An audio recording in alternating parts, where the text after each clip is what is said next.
Hello friends, 11 spirituality 11 में मैं अदिति सिंह आपका बहुत बहुत स्वागत करती हूँ। फ्रेंड्स, आज हम देखने वाले हैं आपके किसी एक सवाल का जवाब जो आपके मन में बहुत ज़्यादा रहता है। आज हम 4 पाइल बनाएंगे, आप ही के सामने बनाएंगे उन 4 पाइल्स को, और हम आप चूज़ करिएगा उनको। तो चाहें तो वीडियो को जब आप चूज़ करने चलेंगे तो वीडियो को पॉज कर लीजिएगा, थोड़ा शांत हो जाइएगा। मेडिटेशन चाहें तो मेडिटेशन कर सकते हैं, नहीं तो डीप ब्रीथ लीजिए, 3 गहरी सांस लीजिए, छोड़िए और शांत होकर के एक पर्टिकुलर भगवान का नाम लेकर के कोई भी आप अपनी एक पाइल चूज़ करना हो, उसके साथ एक सवाल। आप एक से ज़्यादा भी पाइल चूज़ कर सकते हो अलग अलग सवालों के लिए, ठीक है। जैसे आपका एक सवाल है उसके लिए आपने चूज़ किया, दोबारा में आप किसी दूसरे सवाल के लिए फिर से सेम सवाल के लिए 2 बार नहीं चूज़ करिएगा, ठीक है। ध्यान रखो, कभी भी किसी चीज़ को टेस्ट नहीं किया जाता है, फेद रखा जाता है। एक सवाल के लिए आप एक पाइल में से कोई भी एक पाइल एक बार ही चूज़ कर सकते हैं, दूसरे सवाल के लिए आप पाइल में से फिर से चूज़ कर सकते हैं, 3 भी पूछ सकते हैं, 4 सवाल तक आप पूछ सकते हो, ठीक है। चलिए, रीडिंग स्टार्ट करने से पहले एक छोटा सा डिस्क्लेमर। टैरो रीडिंग जो भी होती है एक वॉलेटाइल एनर्जी है जो कि टाइम के साथ साथ चेंज होती रहती है, तो कोई भी मेजर डिसीजन आपको सिर्फ टैरो के बेसिस पे लेने की ज़रूरत नहीं है। अपनी इंट्यूशन को फॉलो करना है, इसे सिर्फ एक गाइडेंस के तौर पे देखना है। कलेक्टिव रीडिंग है तो इसमें बहुत सारे लोगों की एनर्जी पिक होगी, तो ज़रूरी नहीं सारे पॉइंट्स आपसे रिजोनेट करें, तो जितना रिजोनेट करता है उतना रखिए, बाकी को जाने दीजिए। टाइमलेस रीडिंग है, मेरी ऑलमोस्ट सभी रीडिंग टाइमलेस होती हैं, तो जब भी आपके सामने आएगी इसमें कोई ना कोई मैसेज आपके लिए ज़रूर हो।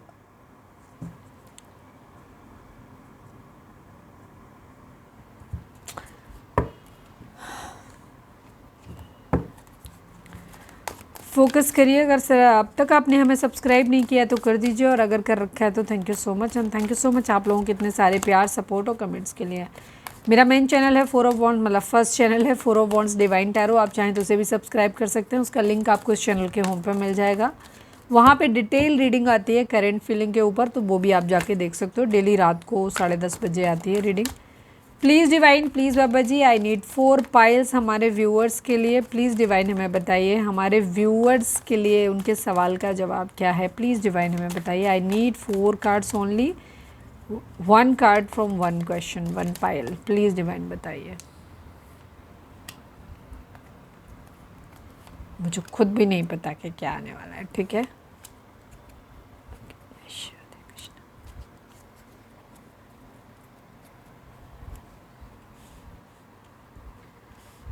सारे पाइल आपको ठीक से दिख रहे हैं। मैं इनकी डिफ्रेंसिएशन के लिए मेरे पास 4 पेन रखे हुए हैं, मैं इनको रख देती हूँ, ठीक है। होपफुली आपको सारे कलर दिख रहे हैं, आप में से कोई भी कलर ब्लाइंड नहीं है, ठीक है। वीडियो को पॉज कर लो अगर दिक्कत हो रही है। वैसे मैं टाइम दे रही हूँ आपको, शांत होकर के भगवान से प्रे करो, अपने जो भी आप धर्म के अनुसार जिनको भी मानते हैं, कि आपको आपके सवाल का सही जवाब मिले। और ध्यान रखना, कंफ्यूज नहीं होना, एक सिंगल क्लियर क्वेश्चन आपके माइंड में होना चाहिए, ठीक है। ऐसा नहीं कि 2 3 4 एक साथ में चल रहे हैं, ये भी हो भी। ठीक से शांत होकर के क्वेश्चन पूछो, अपना मन में रिपीट करो, दोहराओ अपना क्वेश्चन, और डिवाइन से प्रे करो कि आपको सही जवाब मिले। उसके बाद अपनी एक पाइल चूज़ करो, जो सबसे पहला थॉट आपका आए आँख खोलने के बाद, वो आप पाइल अपनी चूज़ कर लो। जिधर की तरफ आपका ध्यान जाए कि नहीं एक पाइल, उसी को चूज़ कर लो, ठीक है। चलिए, होपफुली आपने चूज़ कर लिया होगा। मैं स्टार्ट करती हूँ, मैं रेड पाइल से स्टार्ट करती हूँ। मैं ये नीचे ही रखूँगी, मैं एक एक उठाती जाऊँगी, उसके हिसाब से देखूँगी। Red pile, pile 1, transformation 13 number है ये, ठीक है। 13 नंबर, 4 नंबर इंपॉर्टेंट हो सकता है आपके लिए। ट्रांसफॉर्मेशन, एक बदलाव की यहाँ पे ज़रूरत है, ठीक है। किसी भी तरीके के बदलाव की यहाँ पर ज़रूरत है आपको अपनी ज़िंदगी में, या बदलाव आने वाला है जैसा भी। मतलब ट्रांसफॉर्मेशन का मतलब होता है एक चेंज। अगर आप ये पूछ रहे हो किसी चीज़ के रिगार्डिंग कि ये कैसे होगा, क्यों, क्या करें इसके लिए, तो आपको एक ट्रांसफॉर्मेशन, एक बदलाव की ज़रूरत है। अगर आप किसी भी चीज़ को लेकर के, जो भी चीज़ है, अगर आपके जॉब से रिलेटेड पूछा, आप डिपेंड करता है कि कलेक्टिव रीडिंग है, आप किसने क्या क्वेश्चन किए हैं, जो भी आपकी सिचुएशन हो उसके हिसाब से आप समझ जाइए कि ट्रांसफॉर्मेशन, एक बदलाव की यहाँ पर ज़रूरत है। अगर आप ये देख रहे हो कि क्या हमारी सिचुएशन ऐसे ही चलती रहेगी हमेशा, अगर ऐसा कोई सवाल आपके माइंड में है, तो उसका जवाब ये हो सकता है नहीं, एक बदलाव इसमें आएगा, ठीक है। जो भी सिचुएशन जैसी चल रही है ये ऐसी नहीं चलेगी, इसमें एक बदलाव आएगा, और वो बदलाव आपको लाने की ज़रूरत है। अगर आपको लगता है कि आपके अंदर बिहेवियर की वजह से आप लोगों का रिलेशन सपोज़ ख़राब है किसी का भी, तो वहाँ पे देखो कि क्या चीज़ चेंज करने की ज़रूरत है। आपको रिश्ता चेंज करने की ज़रूरत है, या अपने और अपने पार्टनर के बीच के रिलेशनशिप में जो आपका जिस तरीके का चल रहा है उसमें कुछ बदलाव लाने की ज़रूरत है। आपको अपने बिहेवियर में कोई चेंज करने लाने की ज़रूरत महसूस होती है तो अपने बिहेवियर में चेंज लाओ। बहरहाल आपका इस क्वेश्चन जो भी मन में आपके सवाल था, जिन्होंने भी पाइल रेड चूज़ किया या 1 पाइल चूज़ किया, उनकी ज़िंदगी में ट्रांसफॉर्मेशन है यहाँ पर। ठीक है, हम इसको हटाते जाएंगे। ठीक है, एक चीज़ हटाते जाते हैं। अब हम सेकेंड पाइल को लेकर के लेंगे, यानी पिंक पाइल, जो हमारा पिंक पेन था, पिंक वाली पाइल को, इसको हम लेंगे। पॉजिटिव मूवमेंट फॉरवर्ड 8 नंबर की, किसी तरीके का कर्मा हो सकता है यहाँ पे इन्वॉल्व। ठीक है, 8 नंबर शनि का होता है, तो किसी तरीके का कर्मा यहाँ पे इन्वॉल्व है। अगर आप ये जानना चाहते हैं कि किसी का सवाल है कि मेरी ज़िंदगी में ये क्यों हुआ, तो उस क्यों का जवाब है कि ये कर्मा था आपका, पास्ट लाइफ का कोई था आपका बैगेज जो क्लियर होना ही होना था, तो वो कर्मा आपका क्लियर हुआ। ठीक है, या कोई चीज़ आपकी, कोई व्यक्ति आपकी ज़िंदगी में आया, कोई सिचुएशन आपकी ज़िंदगी में आई, क्यों आई? कर्मा की वजह से आनी ही थी, इसलिए आई। ठीक है, और 8 नंबर मनी का भी होता है, पैसे का भी होता है कि पैसा भी आपकी ज़िंदगी में हो सकता है, फाइनेंस आने वाला है आपकी ज़िंदगी में। बॉटम मेन है पॉजिटिव मूवमेंट फॉरवर्ड, मतलब चीज़ें जो भी हैं, बेशक आपको दिख नहीं रहा कि आप किस डायरेक्शन में जा रहे हो, आपका रिलेशनशिप किस रास्ते जा रहा है, आपका काम, आपकी किसी भी चीज़ में आपकी स्पिरिचुअल जर्नी है, या आपका किसी रिलेशनशिप को लेकर के है, या आपकी जनरल आपकी एजुकेशन या अपने करियर को लेकर के है, जो भी आप लोगों की सिचुएशन है, जो भी आपका सवाल था, उसमें एक सही डायरेक्शन में ही आप जा रहे हो। टेंशन मत लो, जो भी हो रहा है बिल्कुल सही हो रहा है, ये होना ही था। सपोज कोई रिश्ता ख़त्म हो रहा है, कोई जॉब ख़त्म हो रही है, किसी के साथ किसी की सच्चाई सामने आई है, मतलब वो रिश्ता उनसे ख़त्म हो रहा है, जो भी चीज़ हो रही है ये डेस्टाइन्ड थी, कर्मा था आपका, मिलना ही मिलना था, आपकी ज़िंदगी में आना ही था। सेकंड चीज़, जो हो रहा है सही हो रहा है। अगर आप कर्मा भी भोग रहे हो, कहोगे अगर दीदी मेरी ज़िंदगी में तो ख़राब हो रहा है, ये चीज़ ख़राब हो रही है, आप कैसे कह सकते हो कि सही हुआ? कर्मा क्लियर हुआ आपका। कुछ भी चीज़ कभी भी हमारी ज़िंदगी में अकारण नहीं होती, तो अगर कुछ बुरा भी आपके साथ हो रहा है तो ये भी आपका कर्मा क्लियर हो रहा है, और आप अपनी ज़िंदगी में नीट एंड क्लीन होकर के आप स्पिरिचुअल जर्नी पे अपनी ज़िंदगी में मोक्ष की तरफ आगे बढ़ रहे हो, या फिर फाइनेंसेस से रिलेटेड या जो भी चीज़ है आपकी ज़िंदगी में वो सही डायरेक्शन में जा रही है आपकी। ठीक है, जैसे है वो सही डायरेक्शन में जा रही है। बेशक इस वक्त आपको ऐसा लग रहा है कि ये पता नहीं क्या हो रहा है, लेकिन नहीं, अल्टीमेटली आप सही डायरेक्शन में जा रहे हो। अब हम आते हैं थर्ड पाइल यानी कि ग्रीन पाइल पे। ठीक है, जिन लोगों ने भी ये ग्रीन पेन सेलेक्ट करा है उनके लिए क्या है सवाल का जवाब, प्लीज़ डिवाइन बताएं। रेस्ट एंड रिजुवेनेट की एनर्जी है आपकी ज़िंदगी में। हो सकता है किसी तरीके का अभी आपके अंतर मन में बहुत ज़्यादा उथल पुथल मची हुई है, बहुत ज़्यादा आप परेशान हो सकते हैं अपनी ज़िंदगी में, तो डिवाइन आपको इस वक्त बोलते हैं कि आपको स्टेबिलिटी की ज़रूरत है। और क्योंकि यहाँ पे एनर्जी है रेस्ट एंड रिजुवेनेट की एनर्जी है, इसका मतलब है कि आप शारीरिक और मानसिक तौर पे इस वक्त हो सकता है बहुत ज़्यादा परेशान है, या तो बहुत ज़्यादा आप फिज़िकल वर्क ज़्यादा कर रहे हो, बहुत ज़्यादा काम कर रहे हो, तो भी आपको एक रेस्ट की ज़रूरत है, खुद को हील करने की ज़रूरत है।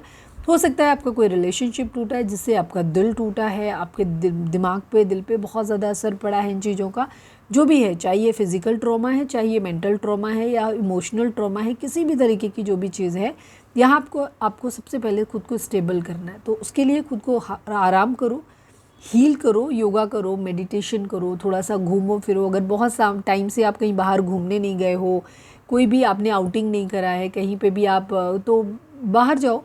अगर आप गए भी हो और क्राउडी प्लेसेस पे गए तो नहीं, वहाँ आपको थोड़ा सा शांत जगह पे जाने की ज़रूरत है। पार्क में जाओ, किसी मतलब ऐसी जगह जा सकते हो जो कि आप नेचर के बहुत ज़्यादा करीब रहो। उससे क्या है, आपको एक अच्छी वाइब मिलेगी, मदर गाय का आपको साथ मिलेगा।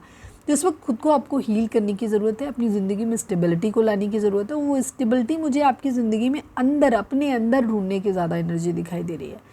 तो खुद को अंदर से इतना मजबूत बनाओ, ग्राउंडेड बनाओ कि जहाँ से आपकी चीज़ें ठीक हो सके। मेडिटेशन करो, चक्रा बैलेंसिंग करो, हीलिंग करो अपनी, घूमो, वॉक करने जाओ अगर आप नहीं जाते हो तो। कहीं ना कहीं आपको शारीरिक मानसिक किसी तरीके की पीड़ा है, तकलीफ़ है, तो उससे खुद को हील करने की ज़रूरत है आपको। ठीक है, आराम करो थोड़ा सा और हील करो खुद को। अब है हमारी लास्ट पाइल। जिन लोगों ने ये ब्लू या वाइट पेन यूज़ सेलेक्ट करा है, ये उनकी एनर्जी है। फुलफिलमेंट ऑफ विशेस की एनर्जी 9 नंबर। कुछ है जो आपकी ज़िंदगी में एंड होने वाला है, ख़राब चीज़ें एंड होने वाली हैं आपकी ज़िंदगी में। जो भी आपने मांगा था अपनी लाइफ में डिवाइन से, अल्टीमेटली वो आपको मिलने वाला है। ठीक है, अब हो सकता है कुछ चीज़ें आपको ऐसे लग रही होंगी कि नहीं यार ये कैसे हो सकता है, यार ये तो इम्पॉसिबल है, हो ही नहीं सकता। मतलब आप खुद भी चाहते थे कि वो हो जाए, लेकिन स्टिल आपको ऐसा लग रहा था कि नहीं यार ये इम्पॉसिबल है, ये होगा थोड़ी ना, मेरे को मन कर रहा है ये चीज़ मिल जाए या ऐसा ये चीज़ हो जाए, बट वो होगी नहीं यार, नहीं हो सकती। वो भी आपकी विश पूरी होती हुई दिखाई दे रही है। चीज़ें जो हैं, कुछ है ऐसा जो एक बुरा वक्त जो आपका था, जो भी चीज़ें आपकी थी, अगर आपने अब तक बहुत ज़्यादा फेलियोर्स फेस किए हैं अपनी ज़िंदगी में, बहुत ज़्यादा प्रॉब्लम्स देखी हैं, तो अब इन प्रॉब्लम्स का, इन फेलियोर्स का एंड होने वाला है। ठीक है, आपकी ज़िंदगी में आपकी ख्वाहिशें, जो भी भगवान से आपने कभी विश किया था, मांगा था, वो ख्वाहिशें आपकी पूरी होने वाली हैं। ठीक है, और अगर कोई चीज़ आप कह रहे हो, जिन लोगों के केस में कि अभी हम कुछ नहीं मांग रहे थे, तो अभी हो सकता है किसी ने कुछ मांगा, कि कोई मतलब मेरे मन में ये बात आई हो, तो किसी के लिए तो होगा मैसेज कि किसी को ये लग रहा है कि ये चीज़ मेरी ज़िंदगी में क्यों हो गई। मतलब कुछ भी ऐसा जो शायद इस वक्त आपको लग रहा है कि नहीं यार ये क्यों हो गया। ये तो कुछ लोग, ज़्यादातर लोगों के लिए पॉजिटिव ही होगा, 1% लोगों के लिए हो सकता है कि कोई चीज़ आपकी ऐसी हो गई है जो कि आपको लग रहा है कि नहीं यार ये तो मेरे को नहीं चाहिए थी, मतलब ख़राब हो गया कुछ। तो यहाँ भी डिवाइन कर रहे हैं दो चीज़ें, या तो पास्ट में आपने कभी मांगा है उस चीज़ को लेकिन अब भूल गए हो आप। ठीक है, तो जोर डालो अपने दिमाग में, पास्ट में जाओ, आपने ज़रूर वो चीज़ कभी ना कभी डिमांड की थी। ठीक है, वो मिली है, या फिर उससे मिलती जुलती चीज़ जो आपने अपने मन में डिमांड किया है कि मुझे ये चाहिए, तो उसके लिए रास्ता क्लियर हुआ है। मतलब जो भी हुआ है, ये आपकी अपनी विश जो थी आपकी, वो पूरी होती हुई दिखाई दे रही है यहाँ पे। सपोज जैसे आप जैसे जिन लोगों को नहीं समझ आया कि मैंने क्या बोला, सपोज आप एक रिलेशनशिप चाहते थे अपनी ज़िंदगी में, जो बहुत प्यार करने वाला इंसान हो, लॉयल हो, कमिटेड हो, आपकी बहुत केयर करे, ठीक है, आपके पेरेंट्स की बहुत रिस्पेक्ट करे, सारी चीज़ें मतलब अच्छी अच्छी आपको उस इंसान में चाहिए थी। बट दूसरी तरफ आप उस इंसान को भी मांग रहे हो, ठीक है, कि ये मिल जाए, तो उस इंसान से हो सकता है आपका रिश्ता ख़त्म हो जाए। क्यों? क्योंकि जो चीज़ें आपने डिमांड करी हैं, ये उस रिश्ते से नहीं मिलने वाला। या जो ख्वाहिशें आप उम्मीद कर रहे थे, पे स्केल या जो अपनी लग्जरी लाइफ या सुकून, जो भी चीज़ आप मांग रहे थे, ठीक है, वो चीज़ आपको नहीं मिलने वाली थी इस जॉब से। तो ये हो सकता है ये जॉब आपकी छूट जाए, हो सकता है ये रिलेशनशिप आपसे छूट जाए, टूट जाए। ठीक है, कोई भी चीज़ हो सकती है। तो हमने जैसे कहा कि या तो आपकी पहले आपने कभी विश मांगी है, वो पूरी होती हुई दिखाई दे रही है, या फिर करेंटली ही आप जो मांग रहे हो वो सीधे सीधे 99% लोगों के लिए तो आपकी खुद की विश पूरी होती दिखाई दे रही है। थर्ड हो सकता है कि जो विश आपने मांगी है, उस विश का ज़रिया कोई और हो सकता है, दूसरी जॉब हो सकती है, दूसरा पर्सन हो सकता है। तो इस पर्सन से रिश्ता आपका ख़त्म हो सकता है, करेंट पर्सन से, और करेंट जॉब भी आपका जा सकता है। ठीक है, तो ऐसे जो भी आपकी सिचुएशन हो उस हिसाब से, बहरहाल जो कुछ भी हो रहा है, आपकी अपनी विशेस पूरी हो रही है, इसलिए कुछ है जो एंड किया जा रहा है। तो ये थी हमारी आज की रीडिंग। उम्मीद है आपसे रिजोनेट की होगी, गाइडेंस मिली होगी। अगर रिजोनेट किया, गाइडेंस मिली, तो प्लीज़ चैनल को लाइक, शेयर और सब्सक्राइब किए बगैर नहीं जाइएगा। मिलते हैं नेक्स्ट रीडिंग में। Till then bye bye, take care, stay positive, stay happy, love you all. और कितने लोगों को चाहिए कि मैं बीच बीच में ऐसी रीडिंग्स भी करूँ करंट फीलिंग के अलावा, मुझे कमेंट ज़रूर करना।